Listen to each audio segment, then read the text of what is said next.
Hello everyone, I'm Dracona. It's been a while since I've made a more serious video. I try to stay out of politics nowadays for two reasons primarily. First, there are people with much bigger channels who do a really good job of covering political topics, and I don't feel the need to make my own video expressing my perspective. And, well, often I don't. And two, I don't want to get picked on by YouTube any more than I already am. I'm small enough that they mostly ignore me, but I still have to deal with BS copyright claims and stuff. I don't want to draw any unnecessary attention to me that could get me strikes or just in any trouble. I don't want to get into any trouble. However, I felt that this was an important video to make because there are people out there pushing and on the other end blindly believing not just a false narrative, there's more than one, but false narratives about the whole coronavirus situation.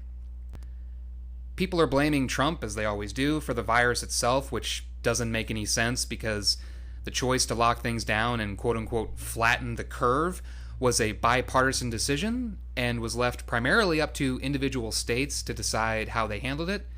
So you can't blame Trump for how Florida handled the situation any more than you can praise him for how California handled the situation.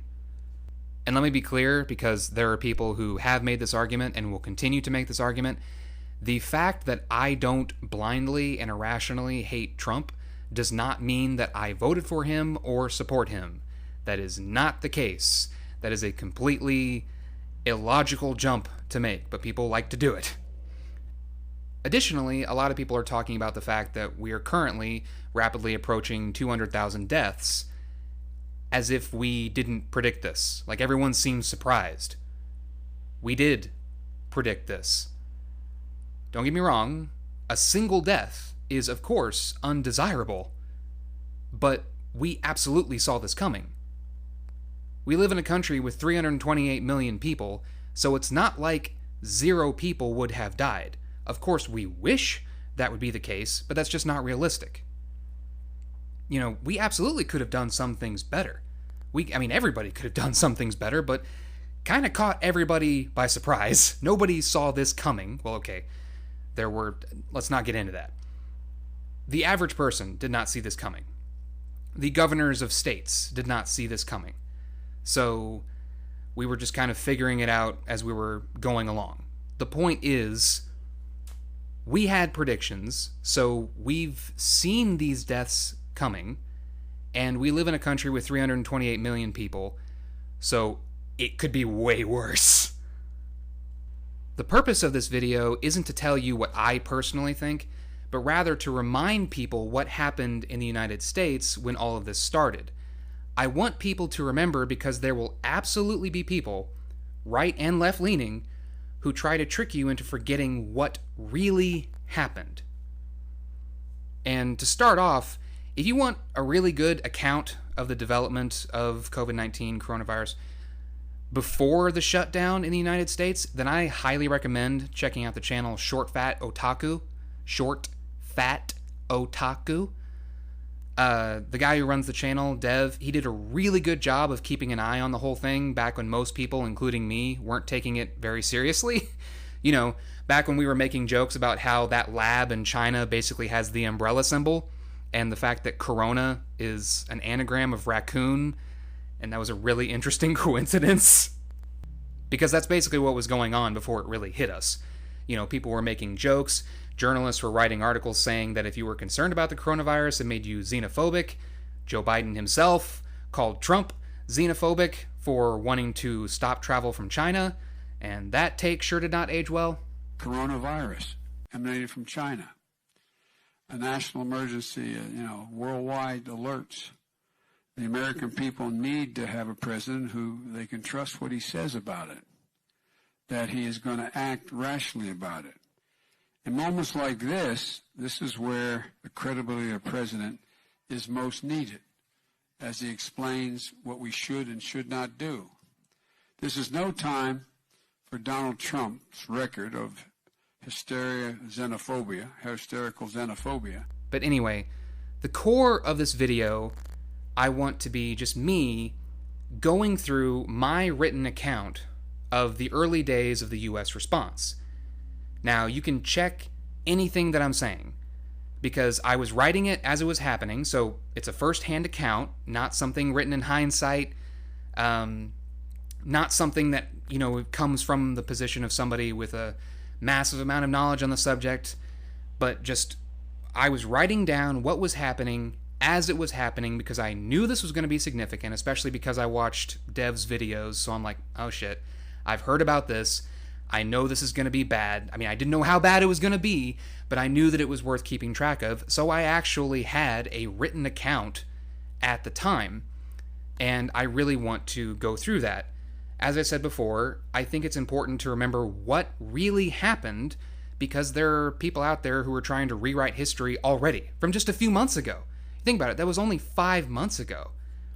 And it's not like we can't use the internet to go back and see exactly what was happening.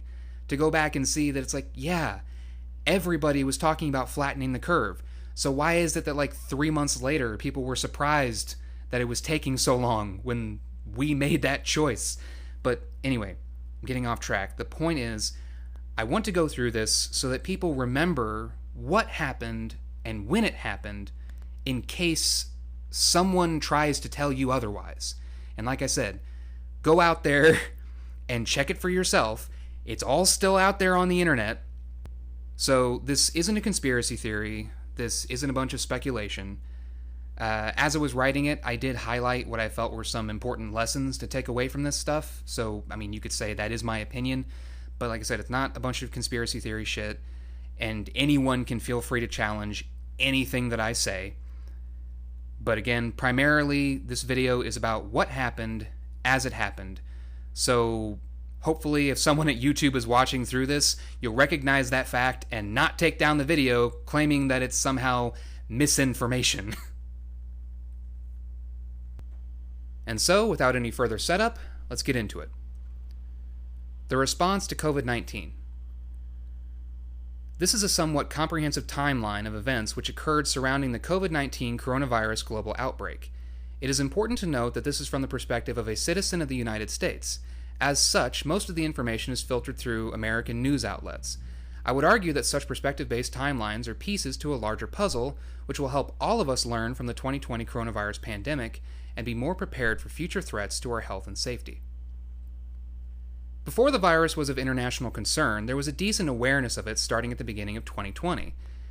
Concern increased as time went on, but it was generally not taken very seriously and often turned into a joke. Examples include connection to the beer, Corona, and pointing out both that a biomedical lab in China shared a symbol with the Umbrella Corporation from Resident Evil, as well as the fact that Corona is an anagram of raccoon, another Resident Evil reference. Information on symptoms was spread around in English before the virus was any concern in English-speaking countries. The virus spread to countries nearby China. Supposedly, a church in South Korea promoted the spreading of the virus with the idea that humanity deserved some sort of punishment. In times of crisis, there will likely be people and even groups who view the crisis as necessary, that humanity should suffer and not be saved. Such people may seek to make the crisis worse if they can. The Chinese government responded to the crisis by barring people in their homes, forcibly quarantining the infected, and spraying disinfectant in open and closed spaces. Their approach didn't prevent the spread of the virus, but the speed with which the virus spread led to a shorter period of overall infection. As of the end of March 2020, there are few new cases. In other words, the curve of infection relative to recovery for China is very sharp. In the case of a pandemic and possibly other crisis situations, authoritarianism doesn't solve the problem. Once the virus spread to countries like Iran and Italy, they began to experience similar sharp curves. The United States, despite being exposed to cases of the virus before most other countries, had very few cases until later in March. The WHO did not declare the virus as a pandemic until March 11th, months after the virus was already gaining international attention. Also on the 11th, the NBA, or the National Basketball Association here in the United States, announced that they were suspending their season. Other sports leagues and events followed in their example. On March 12th, the governor of California banned large gatherings. On March 13th, the United States declared a state of national emergency. Government responses to the pandemic clearly show their lack of preparedness for unexpected crises. Immediately following the declaration, people flooded grocery stores in many locations. The first items to be stockpiled were water, produce, and toilet paper.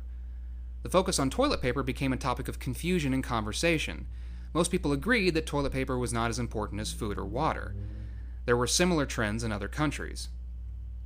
In such situations, people unnecessarily panic.